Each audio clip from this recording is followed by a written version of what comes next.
You know how I know the Guardians won last night? I wouldn't have to watch the game. You know how I would know the Guardians won last night? How's that? Because I woke up this morning at 3:03. I had the thing where I wasn't sure if I set my alarm, so I woke up early, like I was waking up and I nervously, and I checked my alarm, and then I couldn't like fall back asleep, and I went, fine, I'm up, 3:03, that's it. And I checked my phone, and there were no nasty texts, there were no nasty tweets. I went, oh, they must have won last night, and they did, because I fell asleep in the 7th inning, and I just was sitting in front of the couch, or sitting on the couch, and I totally passed out. Sorry about that. And by the time I woke back up, it was on the blank screen again. And I said, well, we'll find out. And they ended up winning. And I'm very happy about that. Thank God. And you are 100% right about that. They're ranked 22nd right now in the power rankings, according to The Athletic. It feels the times worse. Yeah. Doesn't matter because they're back in second place in the division. Well, yeah, guys. Come on. This is the weirdest thing about it, man. Like, their history tells you, like, there's people who've been saying some wild stuff about the Guardians. And I'm going to get to somebody who was way meaner yesterday than I could ever be about certain parts of the fan base here. They always kind of stop you from being like, hey, man, you better be careful about what you're saying here. You don't go too far into the abyss on the Cleveland Indians or Cleveland Guardians. Like, when you talk about the Browns, it's like, okay, there's a chance where it's like it's going up to the side of the wall. Now it's hit the wall. Now it's rolling off the wall. Now it's falling into the trenches, and that's it. Like, it's off the side of the mountain. So there was always a point where you're like, yep, you can go in on the Browns, and there's not going to be any retribution from the season. Like, no one's going to tell you you're wrong because that's where the season's going. With the Guardians, how many times over the last decade has there been tough talk at a certain point and then, all right, they're going to rip off 10 in a row, and now they're back in first place, or they're back in 4 games up on the wild card and all like that. So there's always that like kind of like picking away fear in the back of your head going, boy, you better watch what you say. Things ain't very good, but you better be careful. But they won 3-2 yesterday over the Giants. Rafael Devers, he made his debut for the San Francisco Giants, which is, again, this is the first blockbuster of the year for Major League Baseball. He ended up going 2 for 5 with it as a DH. Said he'd play any position they wanted him to, which is an interesting thing because he wouldn't do that for the Boston Red Sox. Probably just signed his contract and wanted out. And ended up getting what he wanted, and I'm going to San Francisco, and I'm sure San Francisco is a nice place. I've never been there. You've been there? No, never been to San Fran. Oh, and you've traveled all over the country? Never been there. None of us have ever been to San Francisco. I have. All right, Mitch, what's your take on San Francisco? It's a beautiful city. The weather in there is always very nice comparative to outside the city is 10 degrees warmer. Oh. Very welcoming people. Welcoming people. All right, I'll take that. Supposed to be a haven for the foodies. The foodies supposed to be one of the best culinary scenes in all the country. It's the Midwest of Northern California. I told you that sushi was cheaper than ours, though. That listener who went on that trip and had the sushi sit-down meal, it was only $225 a person. But they had a San Francisco surcharge at $144 on the entire dinner, which cost $3,100. We had this segment yesterday where I brought up that there were some you could say fans, there was some even credentialed media that started to wonder at 35 and 35 if the Guardians should do, quote unquote, do right by Jose Ramirez. And you and I had that segment, had that conversation.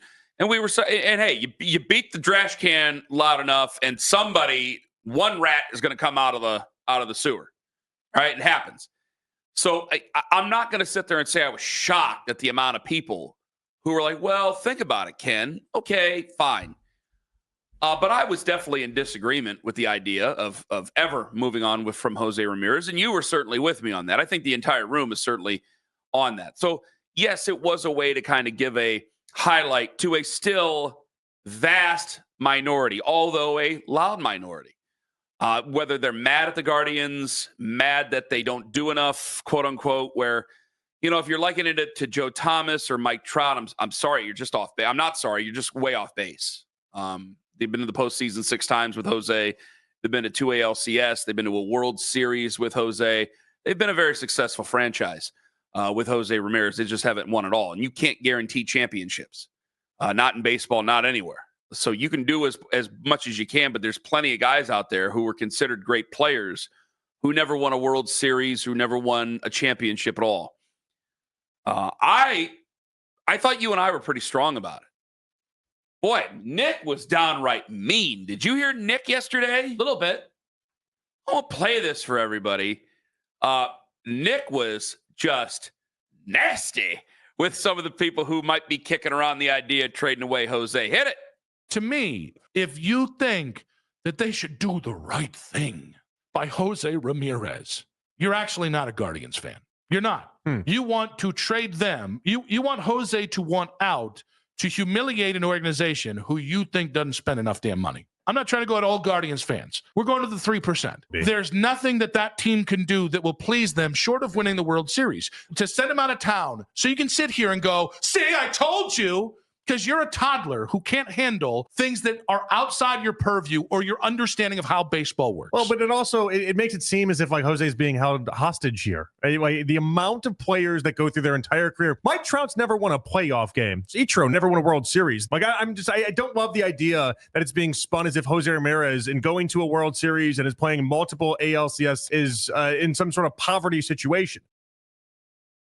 So I hear Nick, and boy, that's strong commentary. Respect what he has to say. I think that we're in this, but I think that we're in this mode where we're watching some of these guys, and we are reacting to other people on the internet, reacting to other people on social media, whatever it might be. And Anthony, I do think that there is this section of fans. I do think that there is a section of folks that are baseball first fans, but they've become Randy Quaid cynical with this team. You know, do you understand what I mean? Do you remember Randy Quaid in Major League Two? Yeah. Like the cross out over the logos and everything.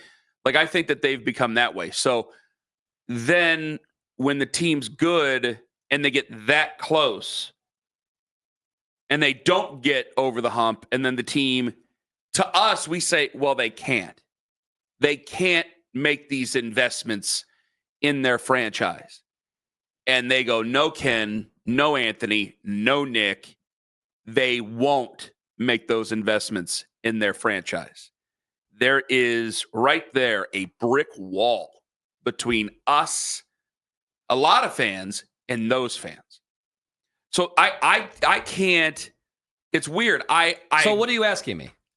I'm just trying to. I'm just talking about what Nick said. I don't have a question. Oh, okay. Yeah. I mean, there's obviously a growing percentage of the fan base that, you know, they hate the owners. There's nothing. They will look back, and because they didn't win the World Series in 2016, because they didn't win it in 2017, those efforts don't even matter anymore. And they're so long ago. And then the other playoff runs, like last year's playoff run, now that's not even going to mean much to the fans because they didn't spend in this offseason the fact they shed.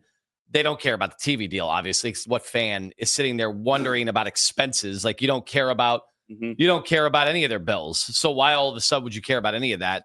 So yeah, there's a huge. I don't even know if it's a segment. I think it's probably the majority of Guardians fans now have gone into the negative because they follow up the season two-pronged. They didn't spend money, and they don't seem like a very good baseball team this year. But I think it's so much more complicated than that.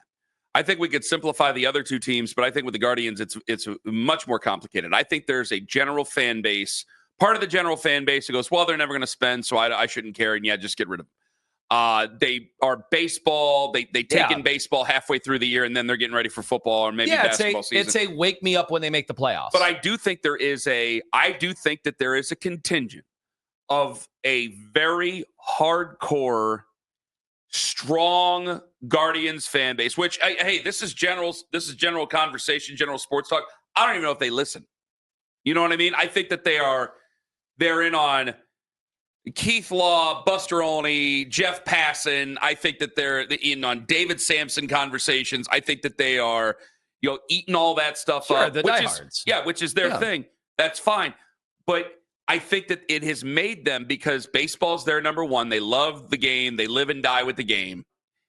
And they have become disenchanted with the ownership of the Dolans.